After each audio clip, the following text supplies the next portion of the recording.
Hello and welcome. This is Brandy Rose Smith live in the Forbidden Library, and today is the grand finale of Letters in the Attic. I can see some of you are quite excited, and that's good, because it is exciting. It's an exciting day. Hello everyone. Hello Number Size Phantom. Hello Lucas. Hello Boris. Hello Maiden Hasagawa. Hello Void. Hello Native Gamer. Welcome. Who puts the corn in Cornwall?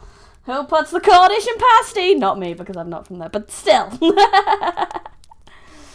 Hello Brownie, happy Mother's Day to you. I don't have any gifts ready, so I can't do the gift giving thing. That's fine, because it's not Mother's Day in the UK. That's America only Mother's Day today, so it's fine. I believe we had our Mother's Day already this year. I think it's May? March even? March is our Mother's Day, I think. I'd have to look it up. I know. I think Father's Day is on the way. I don't know. Don't freak out, but it's book time. It's book time. Cornwall smells. Cornwall doesn't smell. Cornwall's been quite pleasant the last 5 times I've been there. It's been quite pleasant. But we are 86% of the way through this book. So we have a grand total of 14% left. Cornwall, that makes sense. Father's Day is in June. That's next month, which means I have to think about it. Need to make sure I get a card and all that good stuff. We can't be forgetting about dads. Dads are important. Big brain maths. Yeah, big brain. I can do 86 minus 100. I didn't know the holidays are rearranged like that. But happy day anyway. I don't like unhappy. It has been a happy day, honestly. It's been a really nice day. The weather's disagreed. It was a storm today. But the rest of the day has been really good. Oh, so that library game you play is that multiplayer library game? Library game?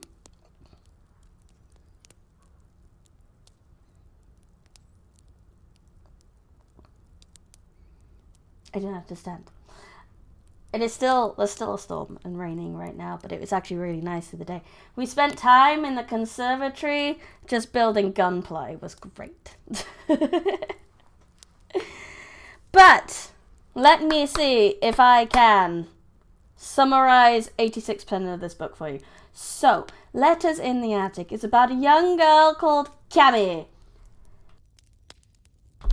She moved to a small town called Green Peaks to escape ridicule due to her father drunk drivingly murdering 2 kids, which was terrible, but it's made the whole town turn on her and her mother, so they had to escape. And they moved here, where you sound much better. I'm going to miss Sexy Blues Growly Bunny. I am like 99% better. I'm still coughing a little bit and a bit sniffly, but I'm like at the end of it now, so it's great. Isn't a conservatory a place where you just stargaze? No. That's not, no, that's a planet. Observatory, that's it, Lucas. Observatory's got it. Conservatory is like a glass extension on your house, which is both wonderful and terrible. You never want to go in there in the winter, but in the summer it's great because you get nice and warm. It's really toasty, and you get less bugs. You can be outside without all the issues of being outside. Anyway. She moved to Green Peaks. She thought she was going to have a naff time, but she didn't have a naff time. And she made friends, and everything was great. And she explored her big, shiny new house. Conservatory sounds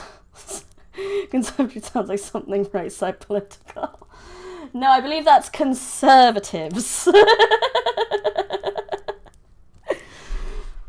This feels like that TikTok where people are like, non-binary, you mean salami, or something like that. That was great. Anyway, Yes, so she goes and explores the nice big house she has that has apparently been abandoned for like 100 years. Oh, no, no, we're not going to that yet. And finds a love letter, and later finds a love letter was for her from a mysterious boy in the woods. Eventually they meet up, and this mysterious boy in the woods is a witch. His whole town is witches, and they were chased out of town 100 years ago. And then some girls start going missing. Exercise? I thought you said extra fries. Touch grass without all the inconveniences of touching grass. Exactly normal size Phantom. It's lovely. It's like being outside on a summer's day without having to actually go outside. I've even got a sun, gotten burned from the sun being in the conservatory too long. I got heat stroke from being in the sun, from being in the conservatory too long. East? I thought you said west. Yes, witches and woodlands, indubitably. You guys are making me giggle today. It's great.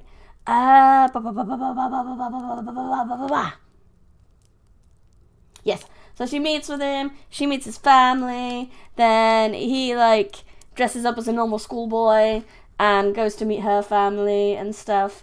But it turns out that girls are being murdered in the woods, and the creepy uncle is like, it's the witch's fault. And then, hey Bryony, if you put a ghost on a treadmill, are you exercising them? Well, that depends. I don't know if a lot of ghosts are depicted without legs, so I don't think they could exercise on a treadmill. If you gave them dumbbells for their little ghosty arms, then yes, you are.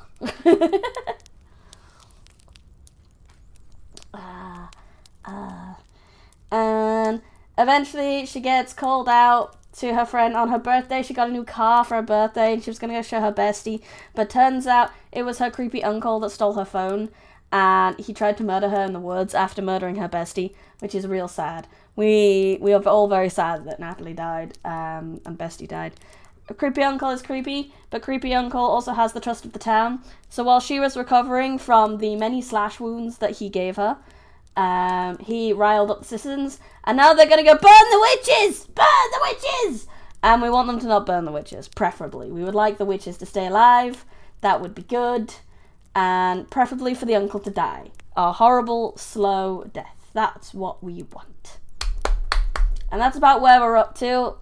There's more, but that's the most succinct story I could give you.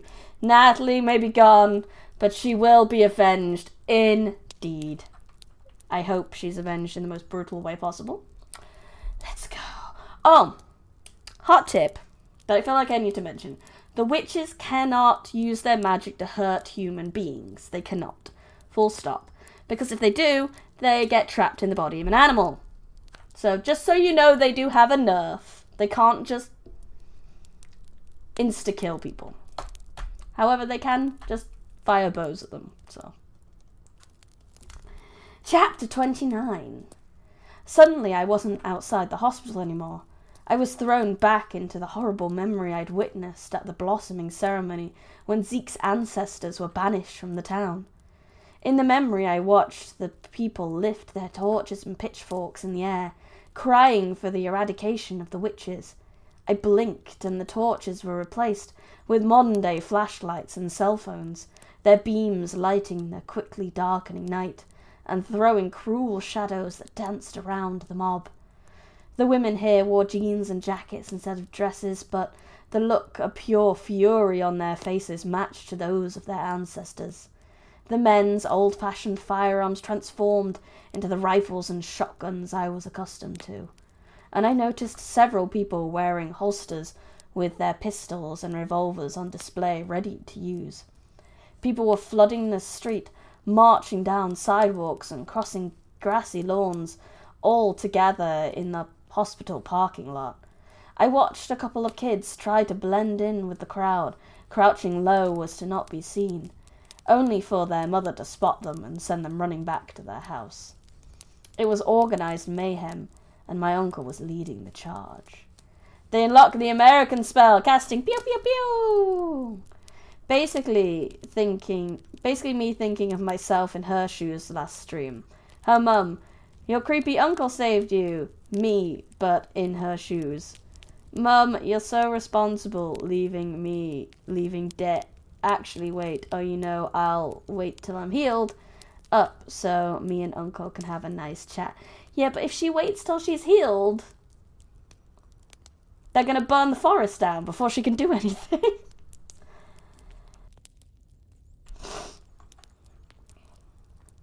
Also, she's a tiny girl, and he's a grown man. Realistically, she ain't doing shit. Not unless she goes home, gets her dad's gun, and then she can do something. This ain't no animal. He stood in the bed of his Ford pickup truck, elevated above the horde that was still assembling around him. Someone must have helped him up there, because half of his checkered flannel shirt was obscured by a sling that bound his arm and injured shoulder tightly across his chest. The sleeve of his other arm had been rolled up to display the bandage wrapped around the first arrow wound.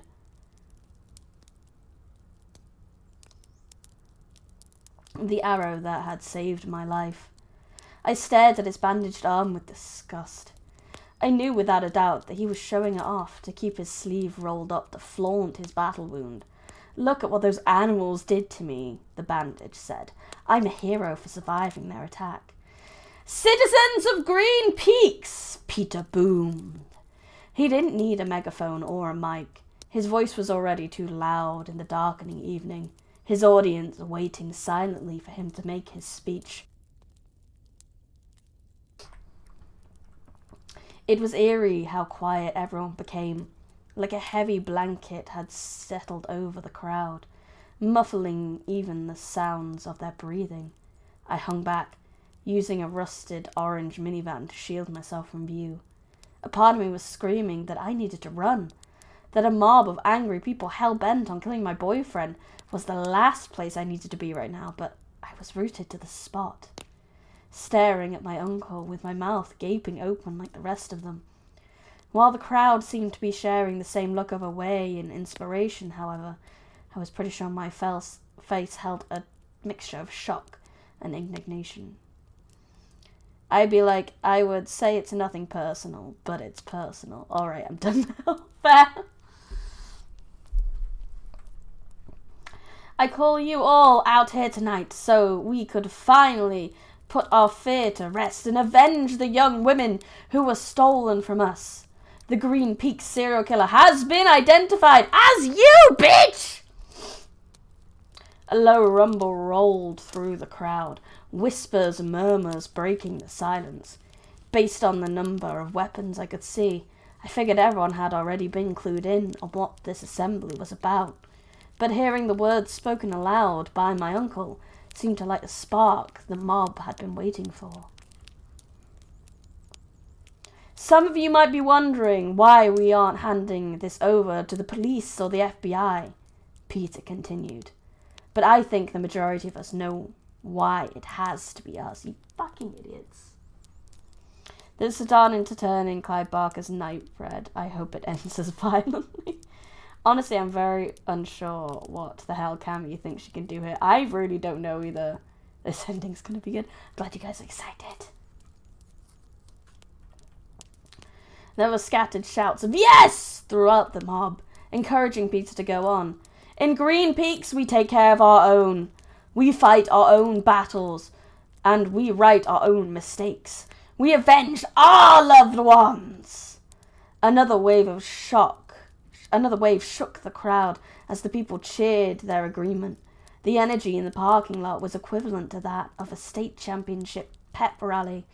Only Peter wasn't the football coach, and he wasn't rallying the players for a great game.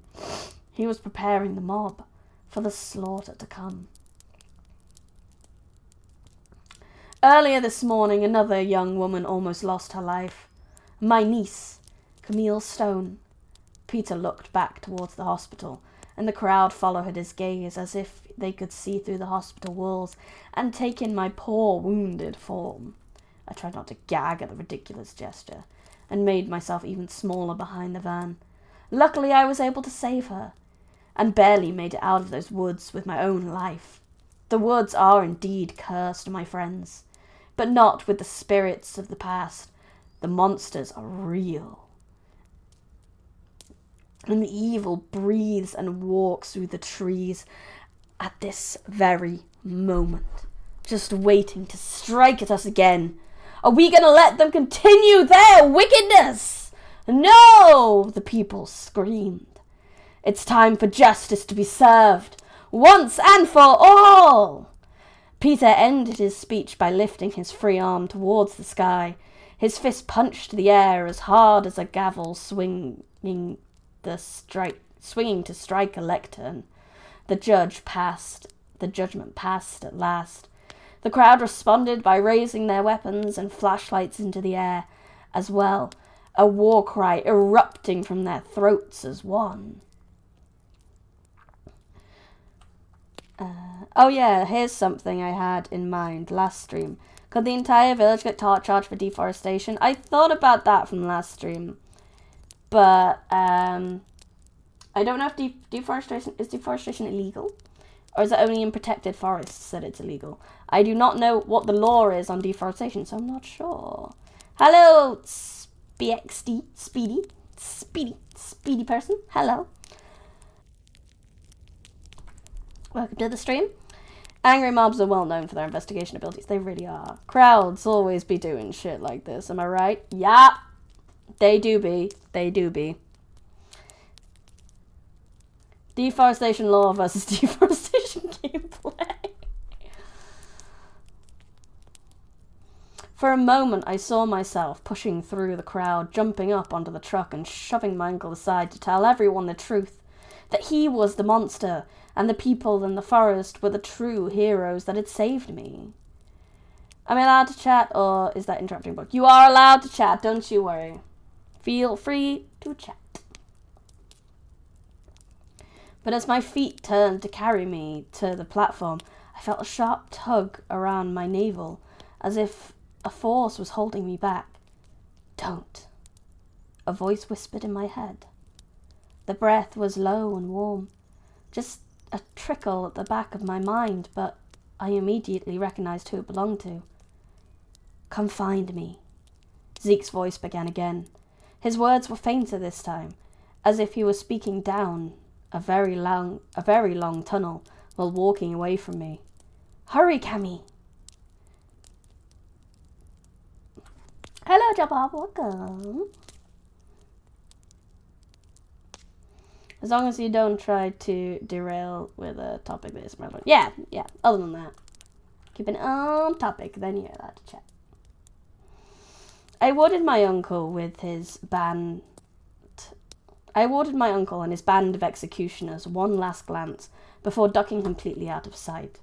They wouldn't have believed me anyway, and probably would have fitted me for a straitjacket if I tried to convince them that witches saved my life. Zeke was right. I needed to find him before it was too late. Keeping low to the ground, I weaved between cars and trucks as their drivers split into regiments fit for storming the cursed woods. I could still hear shouted commands and directions when I reached the edge of the parking lot and slipped stealthily into the forest. I crossed the line of trees at last and was plunged into a world of darkness. Only 2 steps into the forest, and it felt like Dumbledore had activated his Deluminator. That's a deep reference there. I know Harry Potter's a big one, but like the Deluminator specifically. Quenching all light within a mile radius. The cell phones and flashlight beams in the parking lot couldn't seem to travel this far, as if the tree line was an impenetrable wall that filtered out the light. How long was I going to find Zeke's coven? How long was it going to take to find Zeke's coven in a completely black forest? Is that a mistake? Oh well. More importantly, How was I even going to navigate 2 feet without tripping on an unseen root and falling on my face? As if he were waiting for the question to cross my mind, Zeke's voice gave me the answer. "Close your eyes," he whispered. I obeyed. The moment my eyelids fluttered shut, the forest lit up around me. I could see the trees clearly now, could make out every detail of the leaves littering the forest floor. This world was black and white, a million hues of grey, but my vision was the sharpest it'd ever been in my life. It was the most bizarre feeling.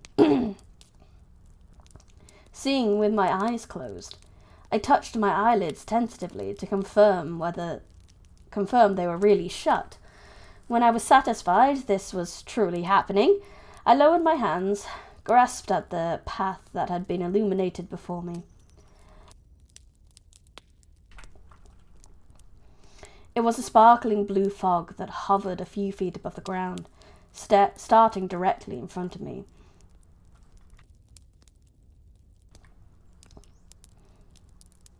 The path was about the width of a sidewalk and stretched deep into the forest, twisting between trees and winding out of sight, because it was the only source of colour in the sea of grey. I knew it would be impossible to lose. Imagine if the witches in the forest enchanted their trees to be immune to fire. That would be great. That would be wonderful. But if you close your eyes, does it always feel like nothing's changed at all? I held out my hand and swept it carefully through the mist. I imagined my body would pass through it undisturbed, like trying to touch a ghost. I wasn't expecting it to feel so cool, or for the vapour to disintegrate upon contact, dispersing into even thinner speckles of blue glitter that made a cloud of dust around me. Magic dust. I forced myself to focus, pulled my hand back. I'd wasted too much time already, standing around and listening to my uncle's ridiculous speech. I took a deep breath and plunged forward into the mist. I ran through the magical path with my eyes closed. Each time I opened them slightly to peek at my surroundings, I was once again engulfed in darkness. I squeezed them shut and saw the black and white forest again, my body slicing through the blue fog like it was water vapour, except the water vapour didn't sparkle or rise in the air like smoke as soon as a person passed through it. I observed its weird behaviour over my shoulder, the path disintegrating into glittery plumes that disappeared once I was a few strides ahead. I had a brief moment of panic when I realised that if the path was gone, I had no way of finding my way out again. Even my weird night vision wouldn't help me to navigate these woods if I was lost in the middle of the trees. I just had to trust that Zeke was at the end of this path, and he'd know what to do when I arrived. The stitches in my stomach were all but non-existent as I flew through the mist. I wondered if the magic was healing me, or if a new burst of adrenaline was blocking out the pain. Based on the number of miracles I'd witnessed in the last hour alone, I was guessing it had something to do with magic. I didn't know how long I ran along the path, only that I was gasping for breath by the time I reached the end of it. The blue fog came to the end at the edge of a clearing. I thought I recognized it. I walked through the last plume of dust before stepping out of the thickness of the trees, allowing my eyes to open at last. Just as I expected, I stood at the clearing that was Zeke's home. Lanterns were lit up and down the houses, casting flickering shadows across the emotionless faces of Zeke's people. I had to blink a few times as my normal eyesight returned. Apparently the light nullifying blackness was confined to the surrounding forest. I looked around at the magic wielders gathered there, all motionless and staring at me. They were all there, I realised. Every last member of Zeke's coven, from the hunched-over form of an ancient-looking man to the round-cheeked baby in the arms of the woman next to him. The crowd was half the size of the mob I'd recently escaped from, but somehow their steadfast forms and deathly quiet demeanours made them seem bigger. The group stood together, breathed together as one, and I thought would willingly die together. "Cammy!" a voice shouted to my left. I turned my head to find Zeke breaking away from his parents and sister, running towards me like I was a fire that needed to be put out. Even though I was exhausted, my legs completely spent, I forced them to move once again and met him halfway across the meadow. When I was in his arms, and it was as if the last 12 hours had been nothing but a dream. He squeezed me tightly and ran his hand over my arms, my shoulders, my hair, before stopping and cupping my face. "You came," he breathed. "You're really here." Despite how romantic the moment was, I couldn't stop myself from rolling my eyes at him. He could be so dramatic sometimes. Although, I considered, so could I. Maybe we really were meant for each other. "Of course," I said easily, smirking. "You sort of woke me up out of a near coma and screamed at me telepathically to find you. It sounded a little important." "Bless. A little important. Just a little. Just a potential genocide. It's fine." His eyes twinkled at my sarcasm, and he lowered his lips to my forehead. I flinched at his touch. All joking forgotten. My vision blurred, and I wasn't in the meadow anymore. The clearing replaced with a thick area of the forest. Zeke's face disappeared, and I was staring into the eyes of my uncle. He had kissed my forehead lovingly before, opening my stomach with his knife. I felt Zeke's hands tighten around my face, and I shuddered before snapping out of the memory. I expected him to be hurt at my reaction to his kiss, but his eyes were hard instead, his nostrils flared. I had the distinct feeling he'd shared my vision, had read my mind as I relived the most traumatic moment of my life. Or maybe I'd somehow pushed the images into his head all on my own. He had opened a psychic connection between the two of us on multiple occasions. Perhaps the channel was still open. Zeke held his murderous expression for another second, his anger undoubtedly focused on Peter, before it crumpled into one of guilt and sympathy. He crushed me against his chest once again, resting his chin on top of my head. "Oh, Cammy," he sighed into my hair. I allowed him to hold me, to piece me back together, as he had done so many times before. I wondered if I would ever reach the point where I was so broken my mind shattered into too many uneven shards, where no amount of holding or gluing would ever put me back together. First love. Even in the face of a possible major bad event, there's still time for flirting! There's always time for flirting! Battlefield flirting is the best kind of flirting.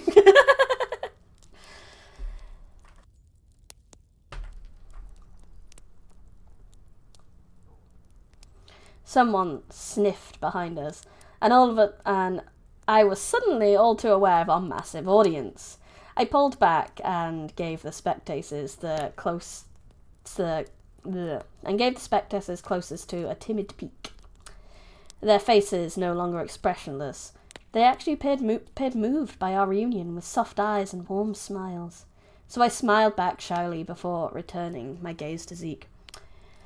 "So," I whispered, my voice stolen away by my embarrassment, "why am I here?" Zeke's hands dropped from my arms to clasp both of my own. His lips turned up in what should have been a smile, but there was pain in the lines of his face, regret behind his electrifying eyes.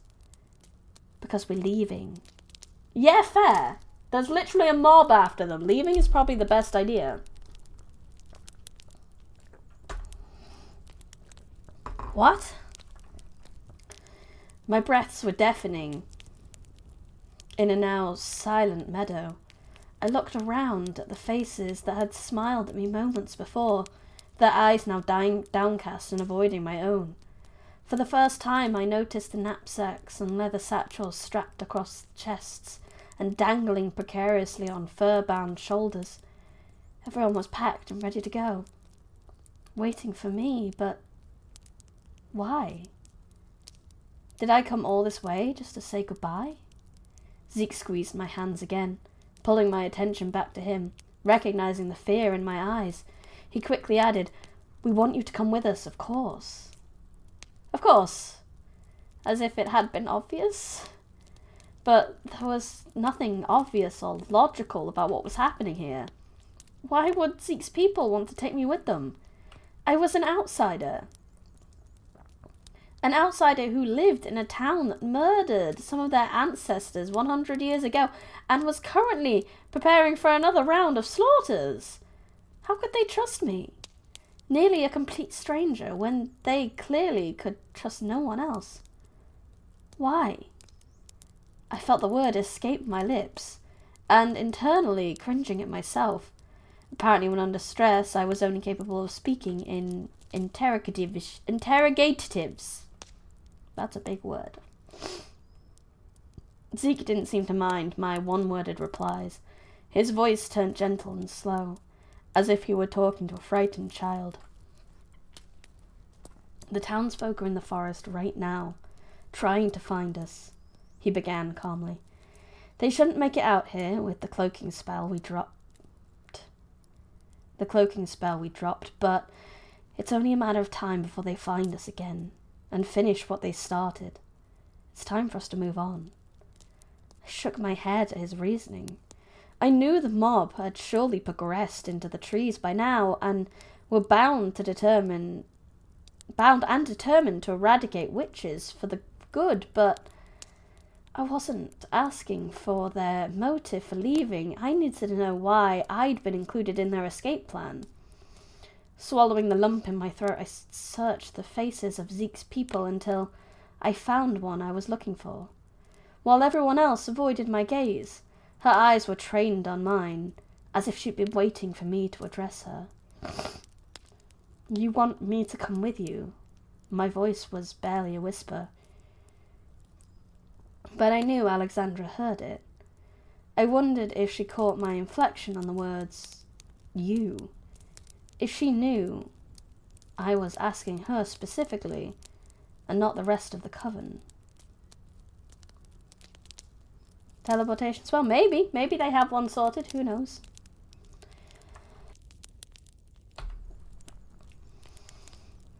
It was true that she'd been kind to me at our last meeting, but only after talking to Zeke. I still remembered the venom in her voice and the fire in her eyes when she realized her son had spilled their secrets to a human. But if Zeke said they wanted me to come with them, as leader of the coven, she must have had given me permission to bring me along. Alexandra stepped forward, breaking away from the rest of her family. Her black hair seemed to sway around her, even though I couldn't feel a breeze in this deep forest. She walked up to us before placing a hand on my shoulder. Her other hand came to rest on Zeke's arm, forming a connection between the three of us. "Camille Stone," she said my name with authority, like it was a title fit for a lord or queen. "You were introduced to our kind by my son, Ezekiel Rivers. You have been taught many things, and have even witnessed the blossoming ceremony of one of our own. But you still don't know everything about our way of life." Exactly, I thought. So why are you inviting me to run away with you? As if sensing my thoughts, she smiled. "Zeke was going to tell you everything when he felt you were ready to hear. As fate would have it, that time has come sooner than expected." Her eyes were soft as she paused for a moment to allow her words to sink in. I glanced up to Zeke and noted a bead of sweat making its way down his nose. Given the chilly evening, I realized he must have been nervous about whatever his mother was preparing to tell me. The fact that he hadn't shared the information with me himself was unnerving enough, but seeing him uncomfortable at whatever it was I was about to hear made my heart pound even faster. Alexandria squeezed my shoulder, bringing my attention back to her. As it is with all important knowledge, we find the best method of telling is through showing. Is he gonna propose? What? We don't know! We don't know! It's gotta be something to do with this, like, magical bond connection they seem to have. She winked at me. Her bright blue eyes were the last thing I saw before my vision went black. It wasn't like the blossoming ceremony. Then I'd had time for the magic to sweep over me slowly, filling me with its pulse and warmth that left me feeling like a bodiless spirit. I had drifted into those visions easily, as there was strong wind that carried me into them. I'd had time to adjust to the weightlessness before my own body was all but forgotten. This time, Alexandria's magic washed over me in a single wave that threw me into the current of her vision in an instant. I could still feel Zeke's hand in my own, and knowing that we would experience the trip together helped me breathe more easily. I was still unprepared for the scene that materialized before me. I was standing in front of Gigi's oil.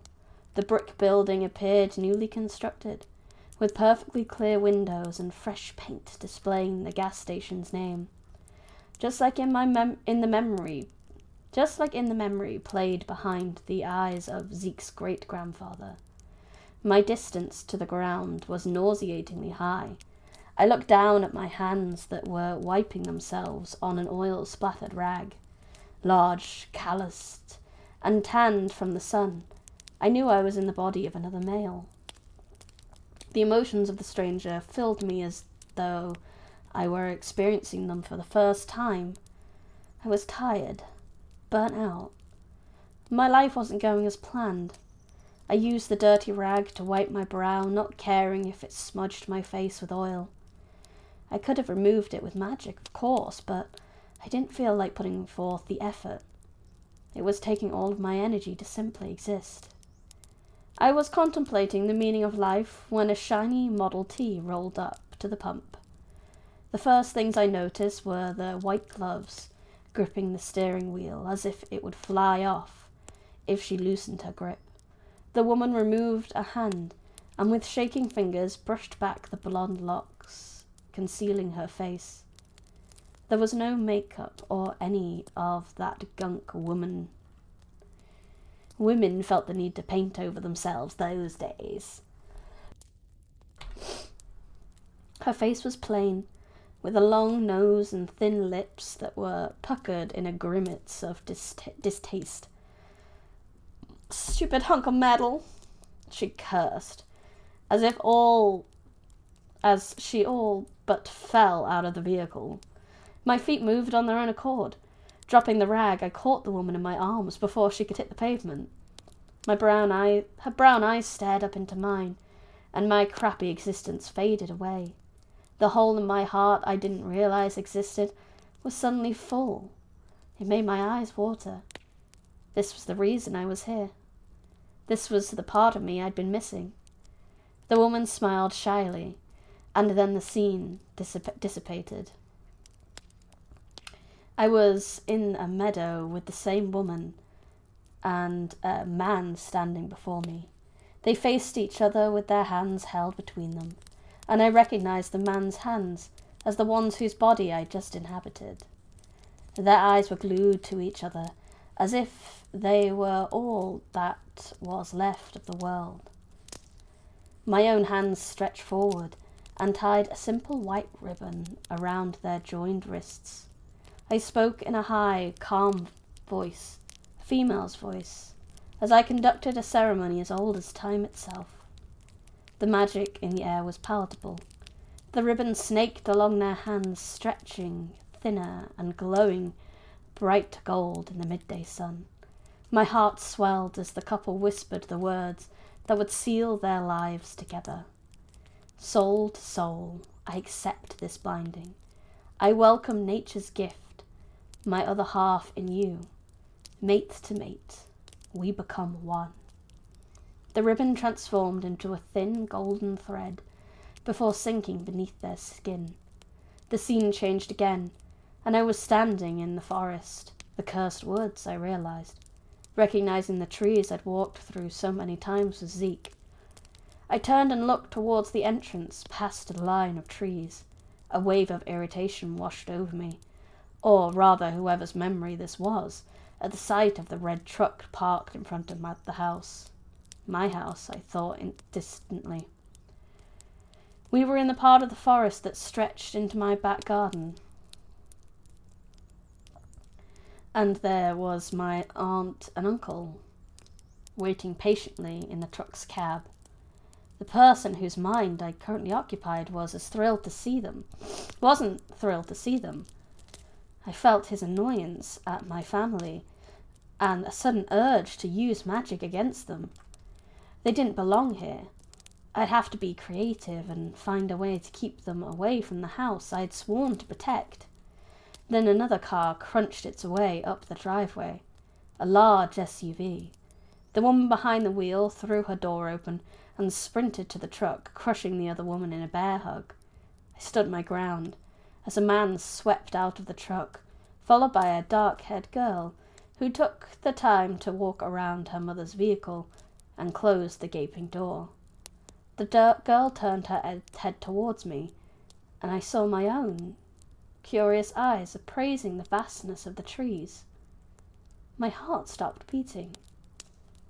Or maybe it was time that was still. I watched the girl that was and wasn't me greet my family, and every second that passed without me sprinting across the grass to embrace her felt like a physical strike to my chest.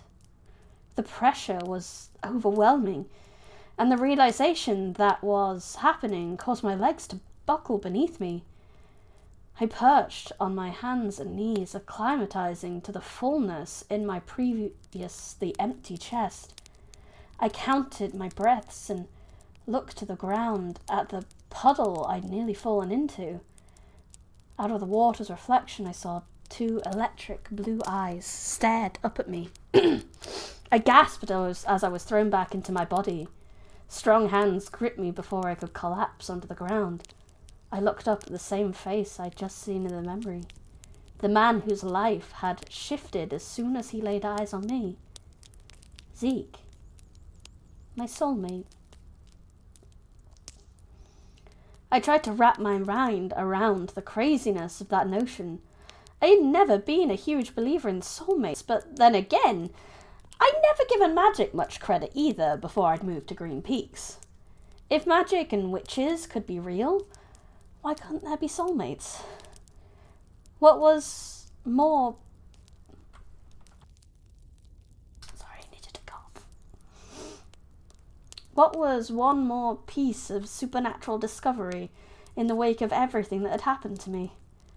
I thought back to our early days spent in the attic before I knew what Zeke was, before I even knew his real name. All those letters he'd written to me, so poetic and full of love. If I'd been paying better attention, maybe I would have realized he was trying to tell me the truth from the beginning. A few lines from his letters jumped into my mind. It wasn't until I laid eyes on you that I realized I had been dead. There is no life, not without you. Trust me when I tell you that your presence only makes me stronger. His words had been deep for a reason. They had been pulled from the heart of a man who was desperate to be with his mate. I really hate the word mate as a romantic thing. I hate it. It feels so weird and creepy. I hate it.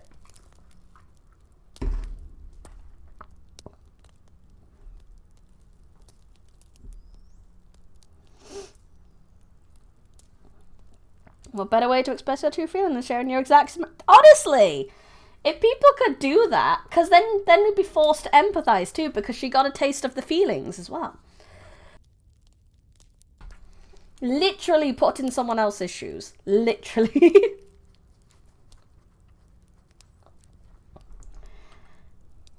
Suddenly, all those times I felt drawn to the woods made perfect sense. Perhaps I didn't feel the full effects of whatever a bond between mates entailed, because I wasn't a witch, but I felt something, an itch at the back of my mind, a physical pull towards Zeke. Our words piss away love and hate. I knew in my heart it was real. Cammy? Zeke squeezed my arms again. I shook my head to clear it. His eyes were wide, his eyebrows drawn together, as if he were afraid I might run away screaming. I didn't think I would crack so easily, but at least he acknowledged the mental load I carried. Listening to your stream is making me write a story better. I think that's credit to you. Ah.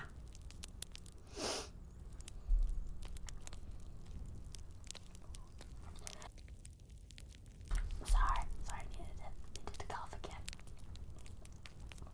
In answer, I smiled at him shyly, much like the girl in the vision had smiled at her mate before drawing his lips down to mine. I felt the breath release from the crowd and was horrified when everyone began clapping. That would be so embarrassing. As if I wasn't already embarrassed enough at being the centre of attention, there were a few whoops and hollers, and the air literally crackled with the excited magic. Bless Cammy Stone's little heart. My face was flaming when Zeke finally pulled back and cupped my cheek. Does that mean you're coming with us? He asked, his voice dripping with hope. I took a deep breath and considered my options. Really, it's a good option for her, because if she's going to stay here, she's probably going to get murdered, so... Now that I knew we were soulmates, I could hardly let him leave without me. I didn't know what would... I didn't know what would happen if you found your mate and then ignored nature's call to be with them, but I had a feeling it wouldn't be pleasant for either of us. At the same time, could I really leave my mother behind? My friends? Natalie might have been gone, but I still loved Carly, Taylor, and Jason, and would miss them dearly. They'd have to mourn the loss of two of their friends, without the chance of saying goodbye to either of them. Not to mention Michael. I didn't think my cell phone would be welcome in our getaway.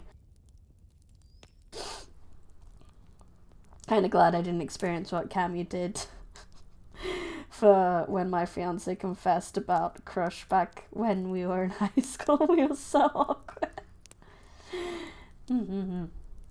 It is awkward. That first confession moment is always awkward. I don't think there's any way to be smooth. And I think if you have a smooth confession and at least one of you isn't awkward during that time, then it might not be real love.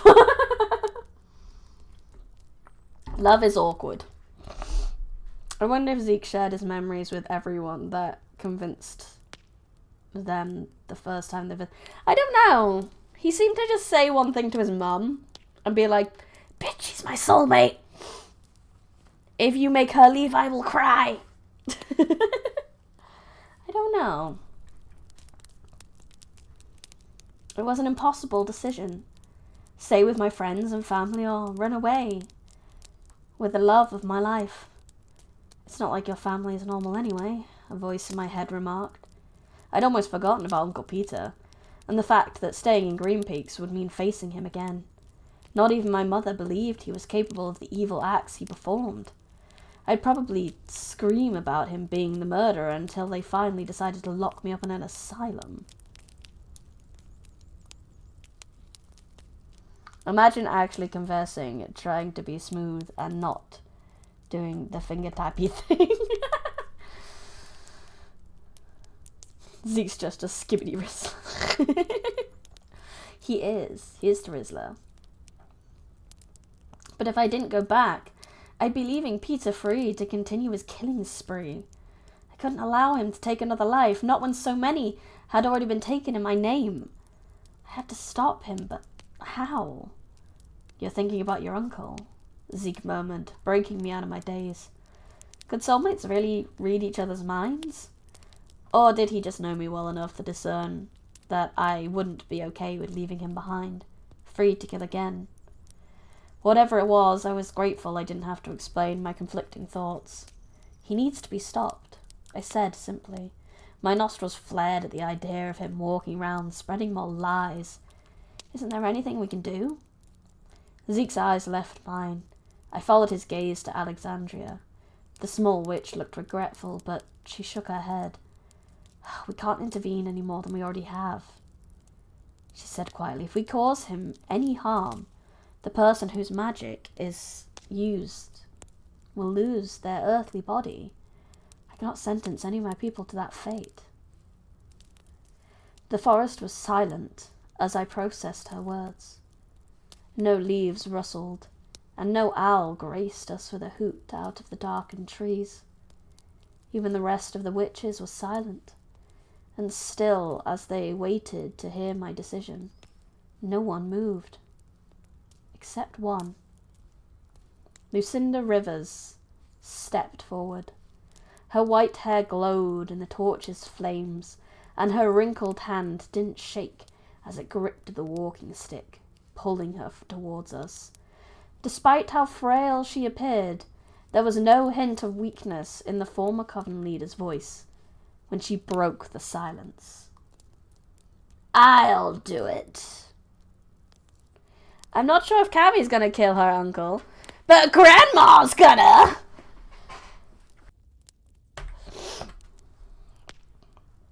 Mother, Alexandria hissed, her eyes as round as saucers.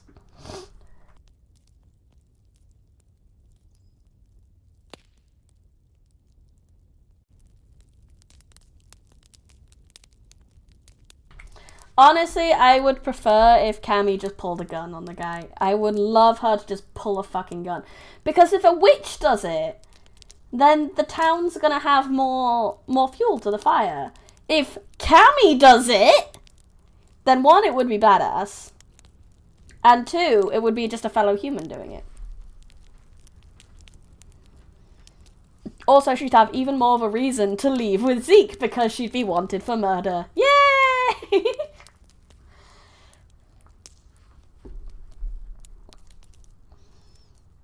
I was sure my face was an equal mask of surprise.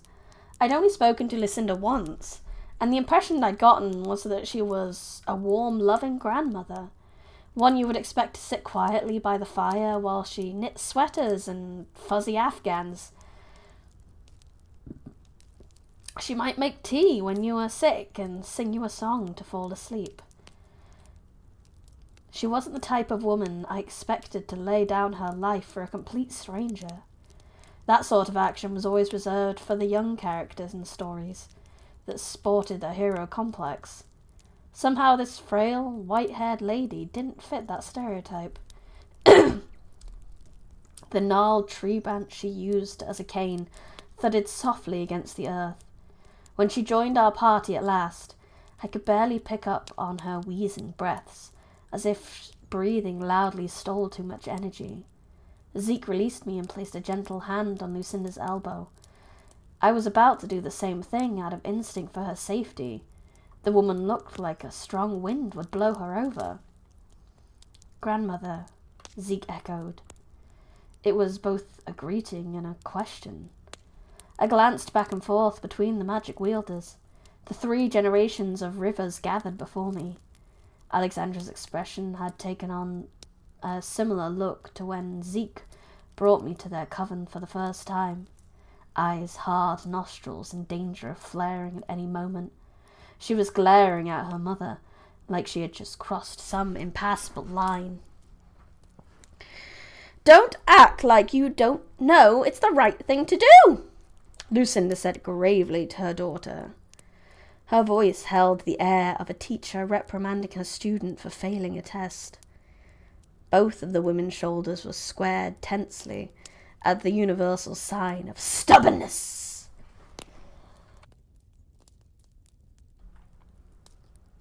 To be fair, if she gets trapped inside an animal, she'd maybe live longer in her old lady body. That's true.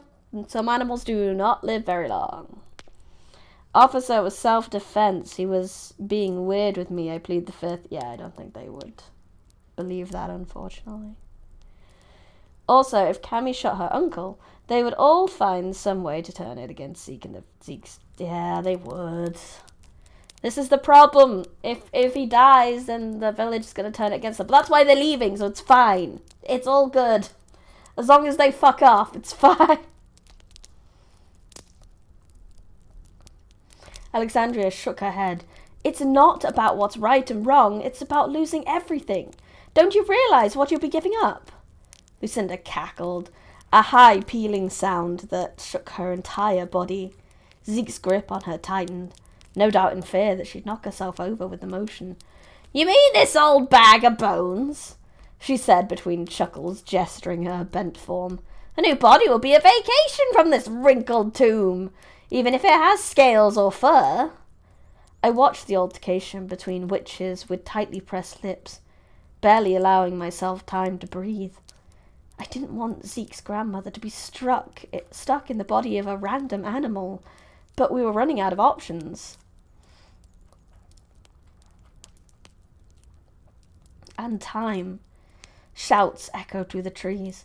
They were still a ways off, but the mob was making more progress than anyone had expected, even with the cloaking spell and the fact that they were essentially running around blind. They would stumble upon the meadow eventually. The only question was when. Alexandria turned towards the sound. We don't have time for this, she groaned.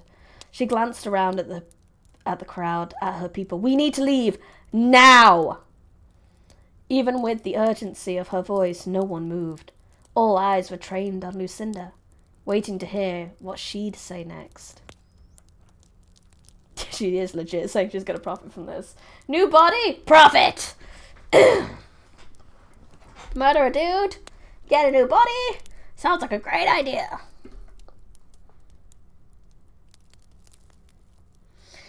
I realised then that a lot of people there, the older witches at least, had spent most of their lives with Lucinda leading the coven.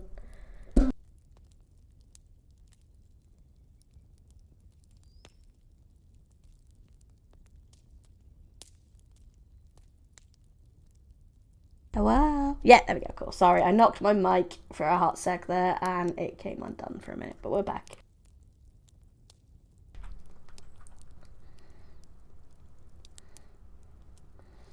Where did we get up to? I realised then that a lot of people here, the older witches at least, had spent most of their lives with Lucinda leading the coven. She may have succeeded control to her daughter once she reached a certain age, but she still held all the respect and authority a coven leader deserved. If neither yielded their stance, who would the people follow? When Lucinda spoke again, her voice was dull and drained of the musical cadences I'd come to remember. She sounded ancient, as if she'd lived and endured 3 lifetimes. For 100 years, this coven has lived in the shadows, she began. We run, we hide, we isolate ourselves from those who are different, in fear that they'll never understand us. Her eyes swept around the company before resting on mine. The running stops today. Alexandria opened her mouth to interrupt, but was stopped when Lucinda raised a hand. The spell I have in mind is complex, but it will put an end to our solitude and stop the rampage of a murderer all in one fell swoop. Trust me when I say this, Allie. You don't want to spend your whole life hiding as I did. For a moment, I allowed myself to hope that things were actually going to work out. That I could have my cake and eat it too. The universe may have given me a drunken father, a serial killer for an uncle, and a best friend who was taken from this world too soon, but allowing me to keep my soulmate and what little remnants were left of my family would make it all worth it in the end. I crossed my fingers and turned to Alexandria. It took a lot of restraint not to cover my eyes and peek through the fingers like I was watching a scary movie. My heart fluttered in my chest as I waited for her response. Her brows drew together as she reached out a hand. The irrational part of me thought she was finally going to snap. I could see sparks fly from her palm as she cursed her mother for speaking against her. But then her hand closed over Lucinda's shoulder in an approving gesture. "Do what has to be done," Alexandra whispered. Lucinda winked at me, as if she'd known she'd get her way all along. Alexandra backed away, rejoining the circle of witches around us. They too were retreating, backing away several yards and giving Lucinda a wide berth. I took a step to follow them. If they thought this spell needed a lot of space, who was I to argue?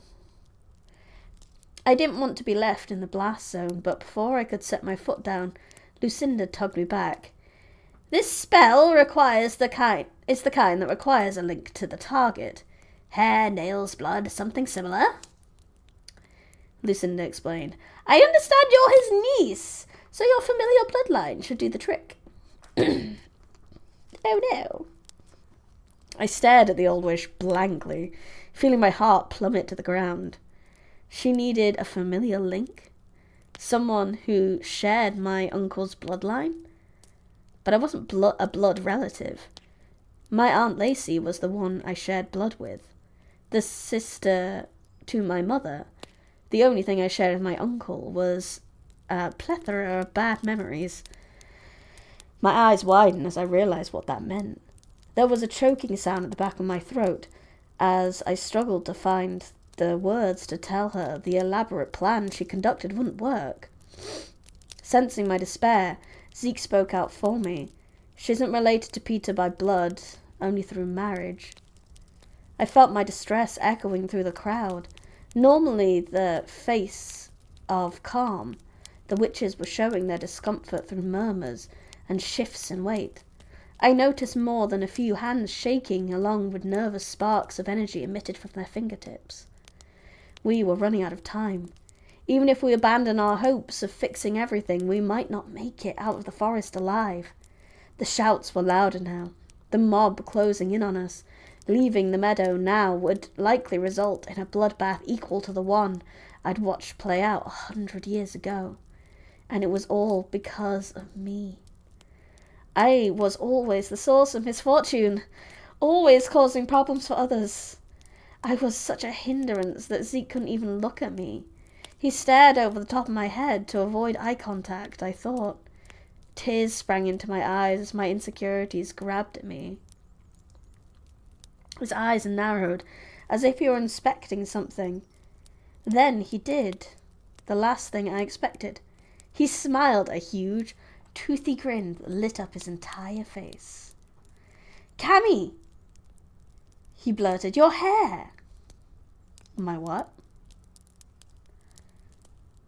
Was the stress of our situation too much for Zeke, and he finally decided to crack? My mind could find no other explanation, as he shook me excitedly and began combing his hands through my hair. I tried to bat his hands away. My hair was absolutely disgusting. The hospital apparently had thought saving my life was more important than my hygiene, because no one had bothered to wash my hair. It still sported dirt and leaves and probably a decent amount of blood with the skirmish with my uncle. Wait. Blood?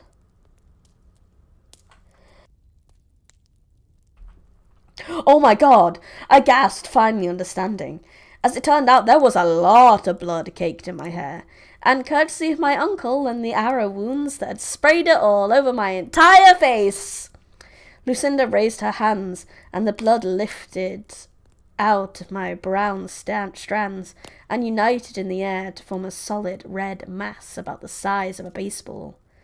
Other beads she allowed to fall carelessly on the ground, and I wondered if those drops of blood were mine. I didn't know how she could distinguish them. Kind of gross, but yeah, exactly. We live with it. Oh, I got raided. Hello, thank you, Tyler the VTuber. Thank you for the raid. Welcome. here to tell her a story.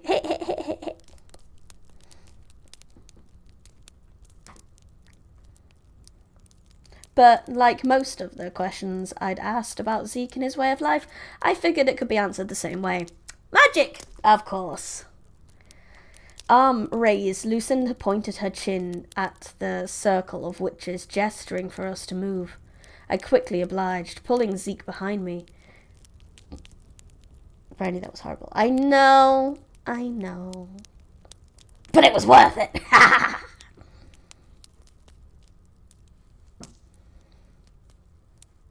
We evacuated what I could only assume was the soon-to-be destruction zone. I'd watched Zeke perform magic on several occasions, simple spells that required nothing more than a flick of his fingers. But I had a feeling this one would be different. She said it was complex. I was equally parts terrified and thrilled to see what kind of magic this would entail. June waved us over, and I melted into the crowd between her and Alexandria. Zeke's sister was as wild as I remembered. Her black curls were strewn around her face, some tossed lazily behind her back, but her eyes were bright and intelligent, watching the scene play out before her with more interest than I would have expected from a girl her age. Then again, she'd be the leader of the coven one day, and this was a monumental moment. A hush fell over the witches as Lucinda lifted her hand, allowing her crooked cane to tumble to the ground. I watched in awed silence as the woman walked a perfect circle around the hovering sphere of blood.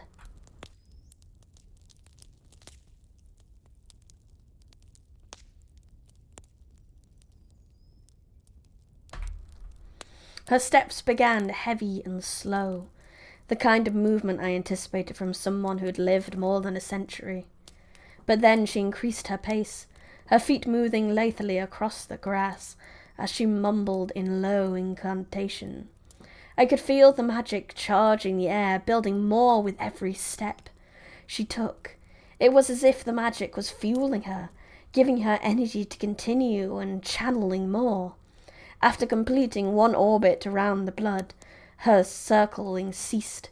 She began to sway forward and backward, side to side, her body adopting a fluid dance. Her chanting grew louder, and the blood glowed brightly, like a miniature sun, and Lucinda was its orbiting planet. She continued her chant and dance, and I became aware of just how loud her voice must seem in the quiet forest. Too loud. I heard their shouts then, so much closer than they were before, and carrying an excited edge that indicated they knew exactly where they were. Zeke squeezed my hand, and I willed Lucinda to move faster. I watched in slow motion as she approached the sphere again, her hands raised. She uttered one final incantation before the blood dissolved into thin air, as if a small bomb had gone off. A blast of wind rocked the meadow strong enough to blow June's hair back from her face. It was done. Her energy spent. Lucinda fell to the ground just as the first person broke through the trees. Can't wait for her to say, "Give me your energy," as everyone raises their hands for a giant spirit orb! It is kind of metal, isn't it? 6% left. Let's go. Chapter 32. Bodies crashed through the trees, breaking into the meadows like insects disturbing the surface tension of a pond. Some hit the ground upon entry, their legs no longer remembering how to navigate the absence of the thick vegetation. Others remained standing, their eyes squinting against the sudden re-emergence of light. I took note of the tattered shirts, the mud-stained jeans. I recognized the mother that had shooed her children back to their house. Her hair had been bleached blonde, but now was caked in dirt and mud that she could have passed as a brunette. The forest had been unforgiving. I bit my lip in an attempt to hold back a smile. Serves them right. One by one, the townspeople entered the meadow. aggregating into a mass that quickly dwarfed ours in size. Many of them gaped at us in shock, as if they hadn't completely believed the existence of witches until that very moment. Others bore a confused countenance that suggested they hadn't considered what they would do once they finally found us. For several seconds, no one moved. Each group stared at the other in silence, waiting. Then Peter was pushing his way through the crowd. He paid no mind to his shoulder, allowing it to knock into other bodies as he advanced. It confirmed my theory that his grave wounds were all for show, to garner more sympathy. He was too focused on the front of the mob to care about maintaining the act, too eager to claim his position of leadership at its head once again. His eyes were wild, insane. They had the same look of conviction that had been present as he carved away at my stomach. I instinctively backed up further, melting into our group even more to avoid his gaze. Relief flashed across faces as their party waited for a command. In that moment, I realized that these people weren't the same as their ancestors. They may have been riled up by Peter's speech in the parking lot, but they lacked the appetite for blood that had resulted in the loss of those lives a century before. If that thirst to kill had been present, they would have already attacked. Something was holding them back. These people didn't want to be murderers. They were simply following Peter's lead. Even as they clutched their firearms, some of the men and women appeared to be scared. Peter reached the expanse of grass between us, the space occupied solely by Zeke's grandmother, Lucinda, remained on her hands and knees. He didn't even acknowledge her presence as he turned back towards his people, his mouth open to admit what I could only imagine would be a war cry. That was it.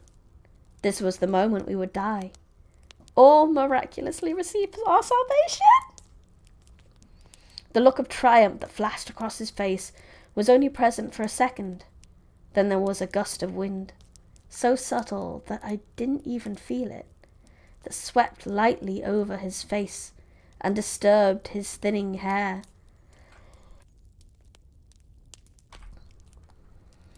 I thought I could make out powder in the air, a small puff of red dust that might have been a trick of the light.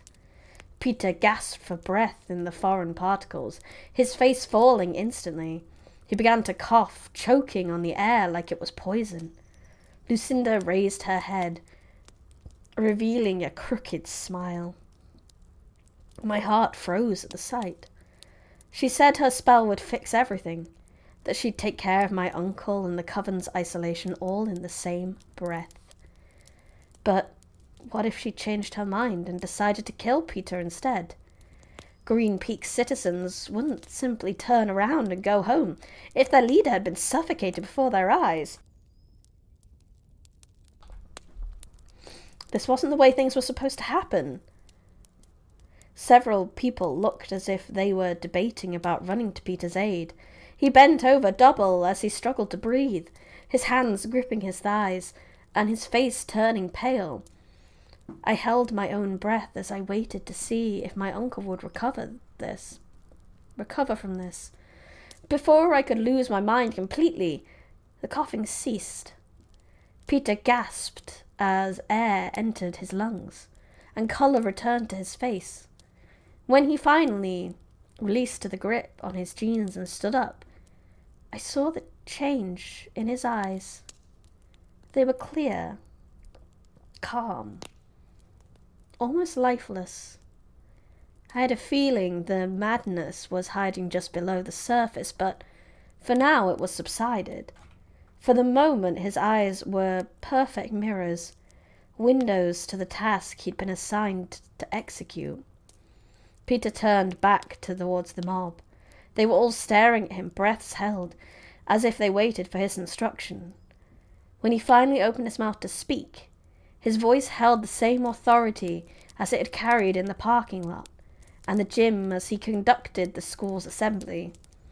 He was as much of a captain and a principal as he'd ever been, but his words, took his charge in another direction. Well, folks, I think we can all agree that was quite some hike through the forest. Several people chuckled at his opening joke, and I rolled my eyes. I wondered how many public speaking classes my uncle had taken in college to affect his political campaigning. Finding our way to the truth has never been easy, though. You followed me out here to exact justice and confront the killer that has devastated our town. Hello! Welcome, Naka-chan! Reading voice be awesome. Thank you. Thank you. He paused and took a deep breath, ensuring everyone's attention was focused on him. I'm here to tell you that you're looking at him. This does scream of mind control, but this is mind controlling a murderer to admit that he's a murderer, so I would give this a pass. Peter pointed at himself, and gasps rippled up and down the crowd. My own eyes widened as I realized what he was doing. Lucinda's spell had worked, after all. He'd been struggling to breathe.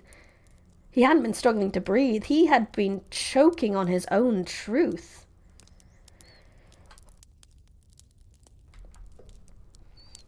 This is less entertaining than magically flailing him alive, but I'll take it. Yeah, it's not as good. I'm not gonna lie. This is less violent than we wanted, but this hasn't been a very violent book, so it's on tone. It's on tone. We all stood in silence as Peter confessed to every single murder. He even mentioned Natalie and where we could find her body. He admitted to every crime, every black deed, and the people who had considered him their leader simply stood there in shock. After several minutes of confession, the townsfolk began murmuring amongst themselves. They looked back and forth between Peter and the witches distrustfully, and I knew his testimony alone wouldn't be enough to convince them of the truth. Their suspicions ran too deep. My fears were confirmed when someone shouted from the crowd, "How do we know they aren't making you say all that? They fooled our town before, they can do it again." Flashlights bobbed up and down as people nodded their heads and voiced agreement. They were becoming agitated again, and I didn't know how long this ceasefire would last. Then I noticed Lucinda, who was sitting back on her heels calmly. Her mouth was quirked up in the same winning smile. If she wasn't panicking yet, then perhaps things were still under control. "Oh yes, about that," Peter said. His eyes snapped back to him as he pulled up something out of his flannel. "My grandfather lied about it too! I have everything here in his journal." Great.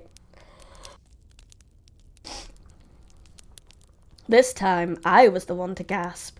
The journal. The journal had all the evidence that Zeke's people had been framed and wrongfully exiled all those years ago.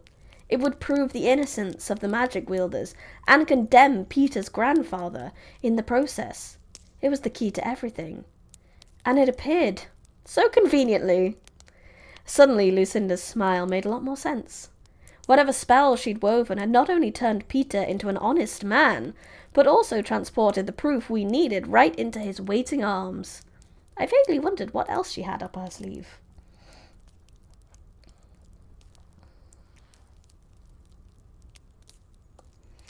I refrained from biting my nails as the book was passed around.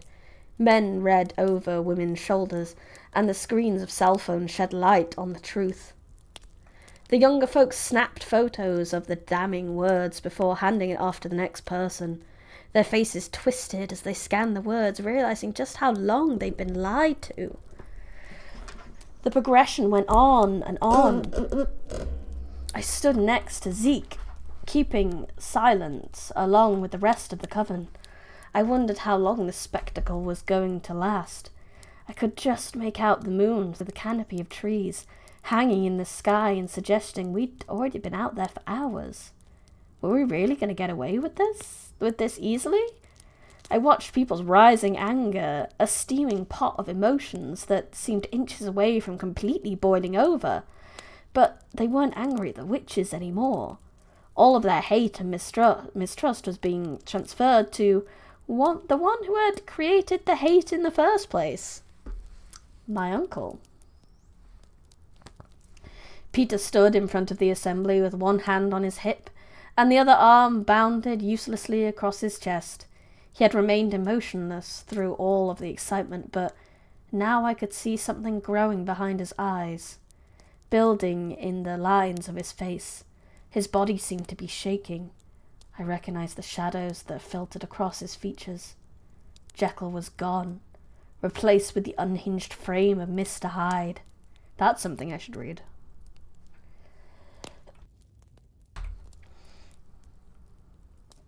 The Peter I'd met in the woods was back.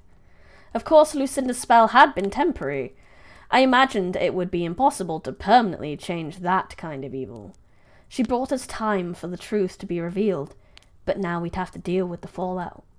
The journal had finished making its rounds and was now held by the trembling hands of the vice principal, Mr. Kenny. His own flannel shirt was torn to pieces and a muddy streak adorned the left side of his face.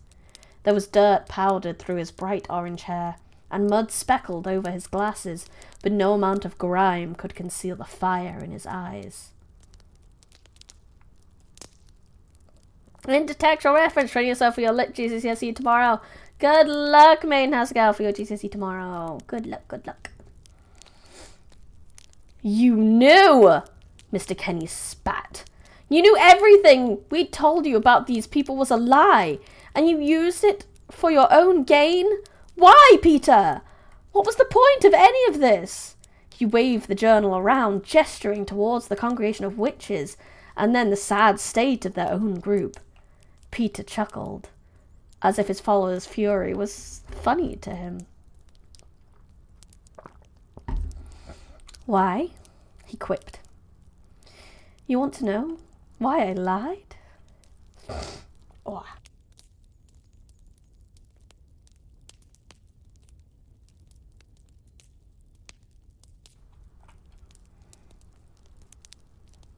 He continued to laugh, the sound quickly turning manic. I did what had to be done to keep Green Peak safe, to keep those unnatural brutes off our land, he snarled. No one loves our town as much as I do. No one would go to the lengths I've gone to keep it safe. Safe. The word echoed around my head, hauling me back to the traumatizing moments when I thought I was about to die. It's okay, Cammy. You're safe with me. Those words, press X to doubt, so much doubt, so much doubt. Those are the words he'd used right before holding me down and scarring me for life. No one was safe with this madman. The only thing he was counted on was to lie, manipulate, and demolish everything good in his path. There was a bitter taste in my mouth as I glared at Peter, remembering the nightmare he'd put me through. My heart fluttered in my chest, taking off like a racehorse. I didn't allow myself to think as my feet carried me forward, out of the protection of Zeke's family into the open meadow, into the lion's den. Yes, Cammy!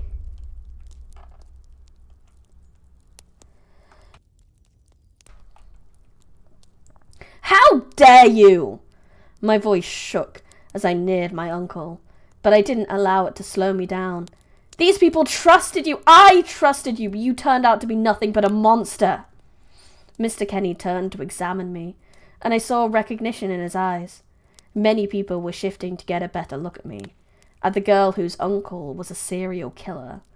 But instead of disgust that I was used to receiving from my ugly familial connections, all I could see was unbridled sympathy. They actually appeared to feel sorry for me. Peter's head whipped around at the sound of my voice, and then I was locked in his steely gaze, a mouse trapped in the eyes of a lion. But his irritated expression hovered only a moment before melting into something softer, more possessive. I wanted to scream. He wasn't allowed to look at me like that, like I belonged to him. He wasn't allowed to look at me at all after what he did. I faltered a step backward. Cammy, Peter breathed, you're here. I froze. That littling voice of his would always haunt my dreams. I stood rooted to the spot as he began stalking towards me, his steps as soft as any predator on the hunt. I couldn't tear my eyes away from him, afraid that if I did, he might actually pounce. But through my peripherals, I could see confusion of the townspeople, as if they became more and more uncomfortable by my uncle's deranged behaviour. Yes, they should!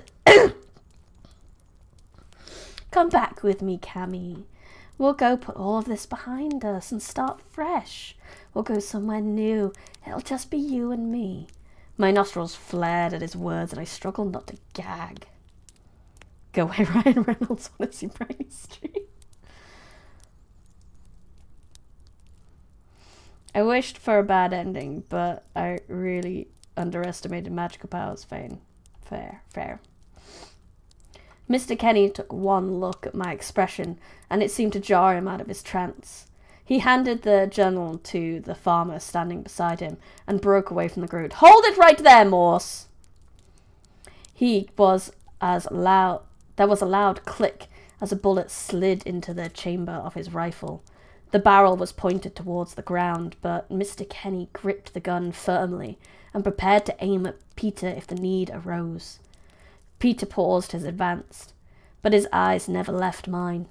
He turned his head slightly and spoke over his shoulder. This doesn't concern you. His voice was sweet as honey, but the warning was implicit. My focus was so ensnared by his dominating gaze that I almost didn't see his hand reaching for his belt. I almost didn't notice the knife being pulled from its sheath, or the fact that it was the knife, the one I could feel painting patterns on my flesh. Let's end this now, Cammy, Peter purred. The events that followed seemed to happen in slow motion. I watched the knife leaving its sheath in a blinding flash, the metal reflecting the flashlight from the coven's flickering torches. I saw Mr. Kenny's eyes widen as he realized what my uncle held, and followed the arc of his gun as he swung it up to train on his target. Finally breaking eye contact, I turned my head and prepared to run before Peter could throw the knife or cross the remaining distance and drive it home at last. As I whirled away, I saw Lucinda's lips curl into one final smile before she awarded me her last wink. A noise split the silence of the meadow, but it wasn't a gunshot. It was a scream. Peter had dropped the knife on the ground and was holding his head in his hands, shrieking as if his hair were on fire. He collapsed to his knees, hunched over in agony as he screamed over and over, "My head! My head! My head!" He glanced over at Mr. Kenny, thinking he'd shot Peter, but I simply missed it. But he was staring at my uncle with the same look of shock I felt. The gun held loose in his hands. Before anyone could move, there was a blinding flash of light, so bright that I had to shield my eyes. When I was able to lower my arms, I saw with a trickle of horror that Lucinda no longer knelt on the ground. She'd been replaced with the largest bald eagle I'd ever seen. America! The only one I'd ever seen, for that matter. Its wings fanned out and revealed layers of dark, glossy feathers before it lifted into the air and soared straight for the sky. Peter lay curled on the ground, his screams receding into gasping sobs. The many versions of my uncle I was misfortune enough to witness were all gone, replaced by a withered, crying man. His eyes were glazed as he rocked himself gently, whispering for someone to please make it stop. A warm body pressed into my back. It wasn't until I felt his solid form that I realized I'd been shaking uncontrollably. "It's okay, Cammy," Zeke whispered in my ear. "It's all over now." I didn't know how long we stood there, my mate's arms wrapped around me from behind, long enough for someone to place handcuffs on Peter and drag him into the sitting position. 3 men with guns guarded his every move, but he never so much as twitched. The grandma turned into the eagle because she used her magic on the uncle to stop him from, doing bad stuff. That's what happened. The uncle is alive, but he is a brain-fucked mess.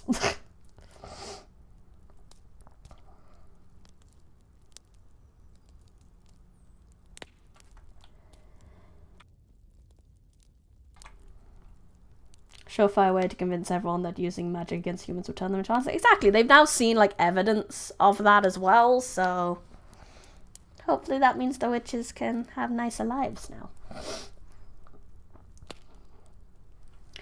The town leaders conversed with Alexandra and a few other magic wielders, but Zeke hung back with me, humming softly into my hair. The rest of the night held the distorted ambience of a dream. My ears were muffled to the conversations happening around me, and I didn't bother to make out what was being said. I was alive. I had Zeke at my back, and the murderer had been detained. No more blood was shed in the cursed woods that night, and I had a feeling that it wouldn't be shed again for a very long time. There was peace in the air, a taste of hope. As dawn's early rays peeked through the leaves and bathed the meadow in gold, I closed my eyes. Somewhere above us, an eagle emitted a single high-pitched note. It wasn't a cry of loss or a plea of retribution. It was a call of gratification. A song that spoke of life lived in solitude and chains that were broken at last. Sorry. It was free. And so were we. Freedom! America! I could not have... There was lots of guns as well, so I could not have pictured a more American ending, really. Epilogue! Nearly there. Nearly there. I sat before the vanity with my hands folded in my lap. The plush red stool wasn't entirely comfortable, but it felt like I'd been sitting there for hours, and it was hard not to fidget. My hands flitted around my face, pushing powders across my cheek, and smearing what I could only imagine was a pound of heavy eyeshadow across my eyelids. I bit my lip, and was silent through all of it, until I smelled something that resembled smoke. "Are you burning my hair?" I turned around to scowl at my mother, but she merely pushed me back into the stool with a grunt. "Curling irons are supposed to smoke a little. Just relax, Cammy, you're gonna look great." Oh no, you don't. I never want to stream with hiccups. Oh my god. My hiccups are the worst. They are so annoying. And I also get them really easily. It's honestly a miracle that I haven't streamed with hiccups yet. This is why I drink water and not fizzy drinks, because I get them really easily with fizzy drinks.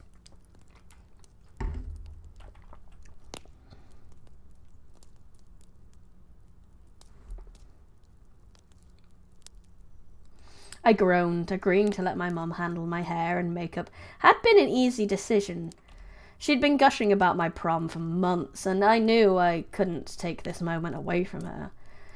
I still wondered if I was going to look like a clown walking into my senior prom, though.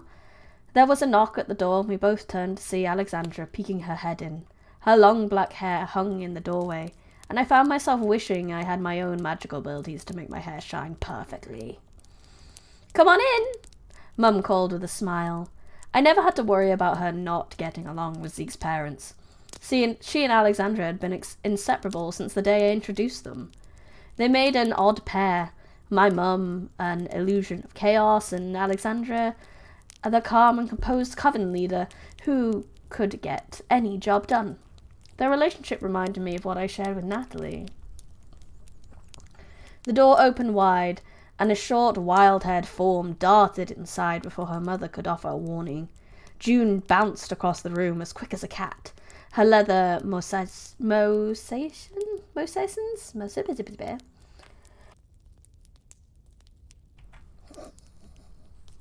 Is that why I hate energy drinks? No, I hate energy drinks because they're too sweet. The smell of energy drinks makes me feel sick. I don't like them. I don't like them at all. My god, proms, you gonna break it down? I'd pay to see that.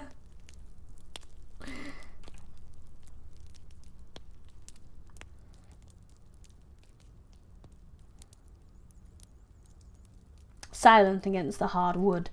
Most of the Green Peaks witched had exchanged their leathers and furs for more modern wear, but June claimed that the cotton and denim were too constricting. She was as wild as the day I met her, and I secretly hoped she'd never change. Cammy, look at what I brought you! June squealed as she slid to stop next to me. She held out her hands, revealing what appeared to be a bundle of twigs. My lips quirked, and I hastily arranged my face into an expression of pleasant surprise. Oh, whoa, thank you, I said enthusiastically as I reached out a hand to take them. I'd have to find somewhere to stash them to avoid getting dirt on my dress. She pulled the sticks back and giggled. I haven't changed them yet, silly. I raised an eyebrow and glanced at her mother. Alexandra shrugged with a smile playing on her lips. She wanted to help you, so I told her she could do this. I looked back at June and waited. Joining her hands, she dumped all the twigs together to create a dull brown pile in her palm. Her other hand lifted and she wiggled her fingers over the sticks until they began to glow. Thinking she was about to start a fire in the middle of our house, I angled my body for a quick escape. She laughed at my expression, then flickered her hand once more over the twigs, extinguishing the glow with a wave. Her work finished, she held it out for me to see. The sticks had been transformed into golden pins, complete with bright pink rhinestones on the ends. I gasped at my approval. Thanks, June, I said with more sincerity. Her face lit up as I admired the ornaments. There was even more bounce in her steps as she handed the pins to my mother and helped the woman finish my hair. With Alexandra's help, my hair was curled and pinned into a beautiful style over my shoulder in no time. June grabbed my arm and dragged me in front of the full-length mirror so I could see my hair and makeup at last. My lashes were thick enough to make my eyes pop, and my lips had been brushed with a light rose stick that matched the rhinestones in my hair perfectly. I had to admit, they'd done a stellar job.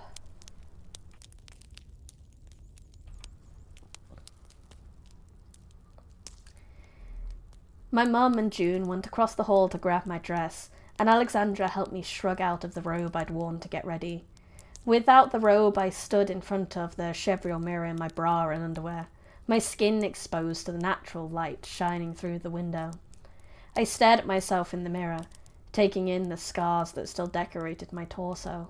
The letters were no longer red or painful, but reading the possessive word still sent a flush of heat racing to my cheeks. Mine. Peter was long gone, of course. What happened in the forest had finally caused him to crack. Mere days after the spectacle in the meadow, he was declared insane and transferred to a mental facility halfway across the state. I'd never gone and visited, but I heard he spent most of his time in a padded room, complaining about the pain in his head, of which the doctors could find no cause. There was a lot of anger over his relocation. Most people thought he deserved to rot in prison, or that Wyoming's seldomly used death penalty should be taken advantage of. No one had the audacity to ask my opinion on the matter, but I wouldn't have held my peace anyway. It turned out that Lucinda's last act as a human witch was to cause Peter unbearable pain every time he thought about me or any other young women in inappropriate manners. Yes, Lucinda, you queen. Absolute queen. Lucinda may have been confined to the body of a bird for the rest of her life, But the fate she had chosen for Peter was fitting. He would spend the remainder of his days in agony until he could find it within himself to banish his evil thoughts. A hand squeezed my shoulder gently, and I realized I'd been glaring at my reflection for over a minute. I can still remove those scars if you want. All you have to do is ask, Alexandra murmured. Cast anti-pedo curse. Yes! That's exactly what it is.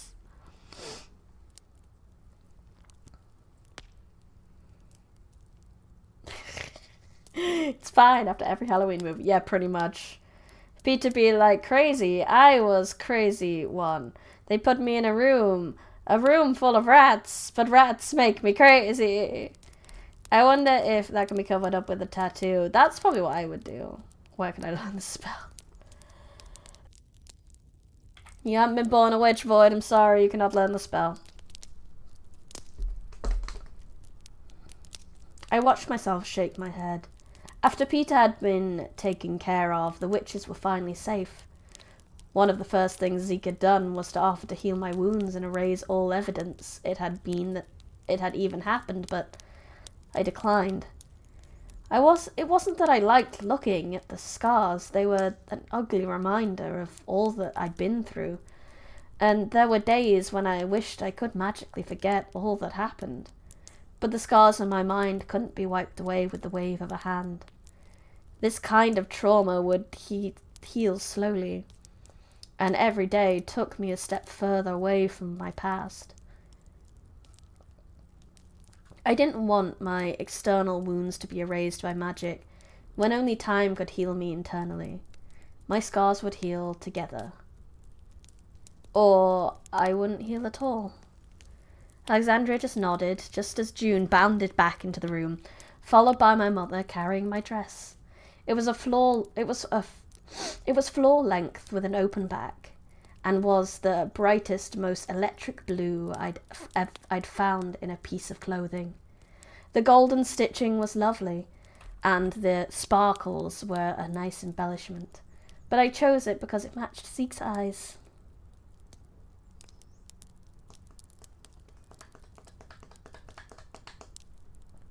Alexandria led June out of the room, while my mother helped me carefully slide into the gown without disturbing my hair and makeup.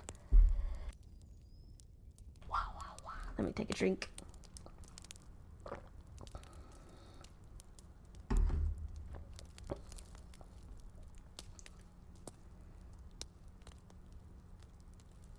She stood next to me in the mirror's reflection and sighed.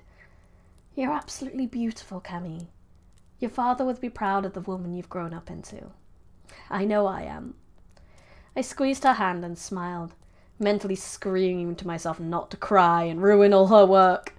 Somehow the tears held their ground, leaving my eyes wet and sparkling, but not disturbing my mascara. My mum hugged me tightly before ushering me out of the room and onto the staircase. Voices were carrying up from the floor below, and I took a deep breath as I started down the stairs.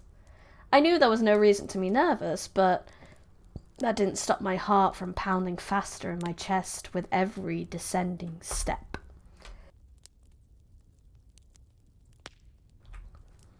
A hush fell over the foyer as I came into view. Crowded at the bottom of the stairs was my entire promenade party. Jason was flying solo because Jason and Natalie were going to be a thing. In an all-white tux, but Taylor stood beside him with a redhead beauty on his arm, who didn't seem to mind that her date was several inches shorter than her.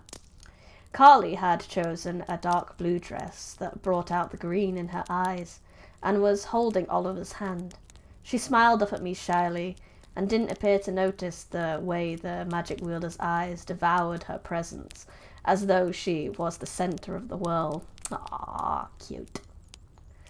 Then there was Zeke. The breath caught in my throat as it did every time I lay eyes on him.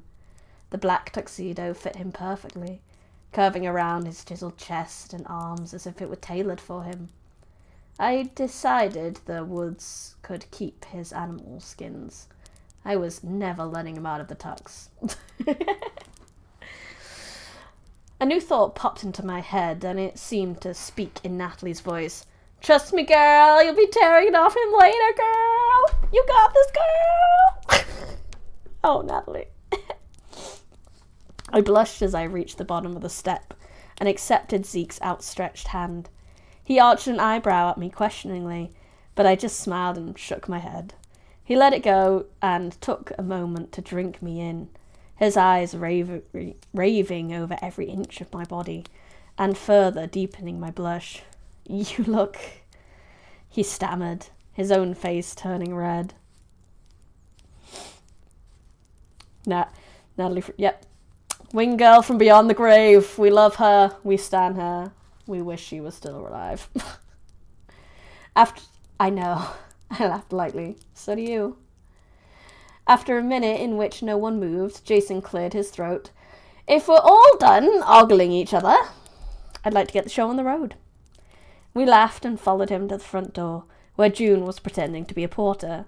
She opened the door wide with a sweep of her arm out into the warm evening air, gestured for us to make our grand exit. She held her serious demeanour for exactly 10 seconds before sticking her tongue out at Zeke and slamming the door behind us. Perfect. A limo waited in the driveway, and the art boys whooped at its appearance. Oliver shrugged his shoulders as he followed the line into the vehicle, muttering something about the questionable necessity of cars that were as long as trees. Yeah, fair. I smiled at the conglomeration that was our group. The magic wielders had melded themselves back into society with the ease of regrowing a lost tooth. There was healing to be done on both sides. Past prejudices needed to be overcome, and scars that ran too deep. But all of Green Peaks was working together, human and witches alike, to create a haven where everyone was welcome. Wards had been created around the town to protect the magic and secrets that had been exposed for everyone to see. It was agreed that an invisible boundary would be made around the town, and once crossed, an individual would forget about the existence of magic and the people who lived freely inside the city limits. Green Peaks had always been a private place, and no one wanted scientists disrupting their way of life or killing innocent people who had already been thrown off. A museum was under construction that would display the town's colourful history, telling the tale of a broken people who spent a century believing lies that kept them apart. A certain journal was thought to be the centerpiece, along with fake animal exhibits to represent all the magical lives lost in a war they never asked to be a part of. As the limo crunched out of the driveway and someone cranked the music to its max, I looked back at the house that had started everything. The familiar tower stood high above the cursed woods, catching the final rays of sunlight as it made its descent into the trees. The window glowed orange in its stark reflection, almost giving the impression of a candle flickering in the attic beyond. I remembered the dust-coated objects within, the treasure that had been waiting patiently for someone to discover them. I remembered the fear of the unknown, and the joy that came with taking the leap of faith and finding a strong pair of arms to catch you. I remembered the original letter that guided me onto this journey, and carried me to a place where now, even scarred, I feel whole. The end! We did it. That was the end. That was sweet. That was a good ending. Lovely story. That was a good time. I really enjoyed that one.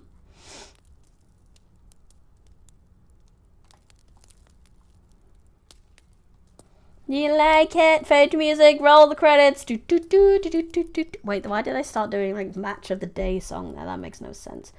Let me have a quick look at Insta. I need to check some messages because the next book we're going to be reading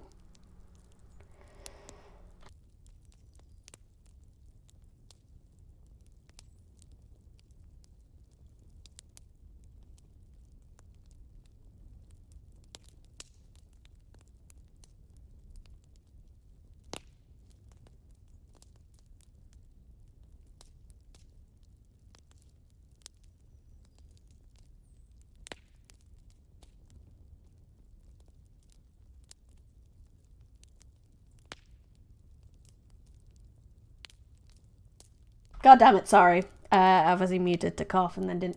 But I was going to say, I'm not sure what next week's book's going to be at the moment. I have been in contact with an author for a little while, and they've been upgrading the art in their book recently. They didn't want me to start it until the art was upgraded, which is fair. They want their book to be shown at the best they can. But it's put it off a few times, and I need to double check with that stuff. But yeah, I'm going to have to get in contact and do some research, but I don't know what next week's book is going to be. I know I had a recommendation before. Where did I put that note? Of a classic book. It was Europa? Europa, The Last Battle. So I might look into that one as well. If anyone... Are you muted on purpose? No. I shouldn't be muted anymore. Can you hear me? The Light at the End by John Skipper. Europa, yeah. Someone recommended that in one of the streams. Let me write down some of your suggestions there as well, Normal Size Phantom. And I will spend some time looking into these suggestions, making sure that they're all good for stream, you know. Loud and clear, wonderful. Where are my pens? I cleaned my desk too good, and now the pens are not in easy reach. How dare I do this to myself? There we go. Europa, we're going to space. I don't think that's what it's about.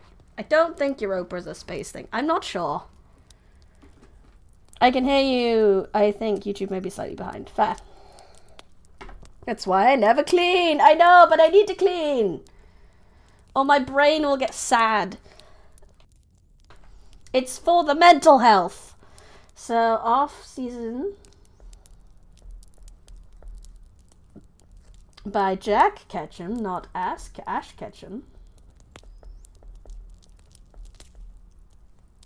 Oh, what's the other one? The Light at the End by John Skip.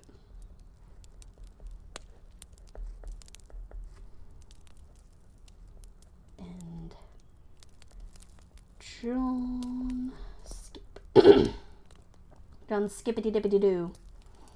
Cool! Wonderful. I've got those written down. So that will be job number 1 tomorrow.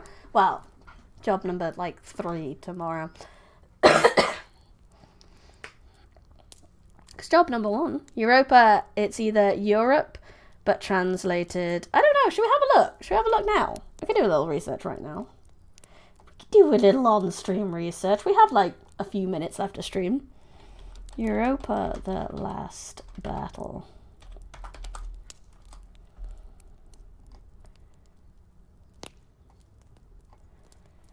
The book. I want the Wikipedia about the book. That was a film, apparently, but I would like the book. Not the film. But the Wikipedia wants to take me to the film.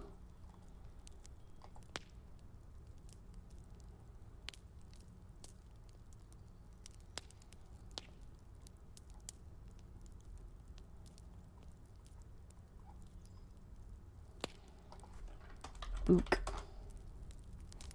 Told your pens new.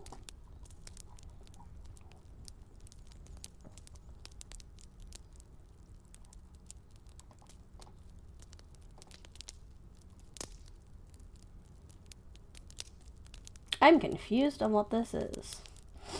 There is a whole ass website about it, but I don't think it's alright. It's something about World War One. By Tobias B.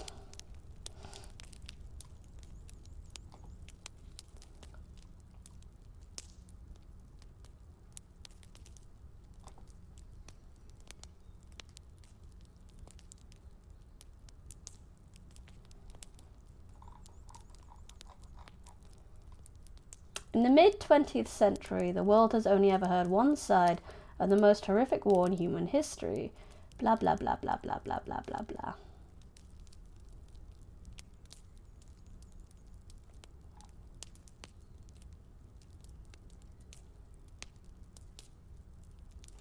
Actually, I don't think I want to read that one. It looks like it's about war propaganda, and that sounds not so fun. So that one's out. Sorry to whoever did that. World War One makes sense as it's Europe's countries fighting. I know, we call it World Wars, but it ain't really the world. But that's just... the West for you. I mean, there was a lot of stuff going on in the East too. There were wars going on in the world, and a lot of the world was involved in one big war, but like, give or take. So let's have a look at some others, shall we? So, off season, Jack Ketchum. Oh, that looks fun. Off Season is a horror novel written by Jack Ketchum, initially published in 1980. Does that make it open source? Yeah, we're just looking at the next book now. World War is a lot catchier than a lot of other countries fighting. That is true. That is a bit catchy, you know. You were joking. You gotta tell me. I'm not very good at picking up jokes. But if that's the case, I'll take it off the list. So there's a lot of spooky ones. But I'll have a look at my list. I still have a list of like some authors that have contacted me in the past. So I will have a look at that. But you'll have to wait till next time to figure that out. I'll be back tomorrow. I'm not 100% sure on what I will be back with tomorrow. It'll either be Hades 2, because Hades 2. More Inscription or more Superliminal. I might put a vote in the Discord to see what you guys want to see me play out of those ones. Please keep an eye out for it. I will at people this time, because some of you didn't realize I put the vote on last time. And you will be able to vote for more than one thing. So out of those ones, just let me know. Roguelike, or puzzle. Yeah, we're in a roguelike phase. You guys suggested me a lot of roguelikes before, and I'm just like, fuck it, let's roguelike. I do want to start the Higurashi second chapter as well. So that's something that's happening next week. But and also, so we'll probably have one of those, two of those, we'll see, of the ones on the vote. Higurashi, and a new book, and also the Patreon slash the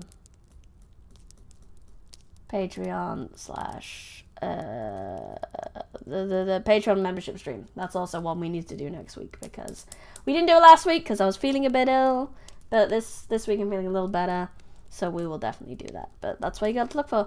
Pokerogue though, I don't really feel like streaming Pokerogue, I'm not gonna lie. But thank you everyone for coming. Thank you everyone who looked. Thank you to everyone who chatted. Thank you to everyone who watches the VOD. I highly appreciate you coming. If you have not already, I would also highly appreciate it. If you're on Twitch, if you could follow the channel. And if you're on YouTube, to like the video and subscribe to the channel. That would be lovely. If you have some money burning your pocket, you just don't know what to do with it, then there's this little British Vtuber here who would like some stuff. And if you go down the right routes and click the right things in the description, then you might even get something for your money. You may get membership. With a membership for YouTube, you would get emotes, exclusive streams, Discord channel, and merch discounts. You could also go to the Patreon, where you can get short stories, exclusive streams, merch discounts, and free books. You could go to the Kofi, where you don't really get anything. However, you do get, I get, better rates on the monies, and I get more monies. Yay! And then there's always the merch store, where you can get ebooks, first edition copies of my books, which will not available anywhere else, bookmarks, keyrings, t-shirts, a notebook, a very soft pillow with my face on it, and also stickers. A sticker roulette, a magical sticker roulette of my emotes, so you don't know which ones you're going to get, and it's exciting that way, isn't it? Exciting. Hello Mode, you came in just in time for me to stop the stream, unfortunately, but hello. And hi Chase, thanks for coming, thanks for telling me I'm a nerd, you nerd. See you tomorrow, nerds. I had fun. I hope you had fun. This has been Brandy Rose Smith, Life in the Vin Library. Goodbye.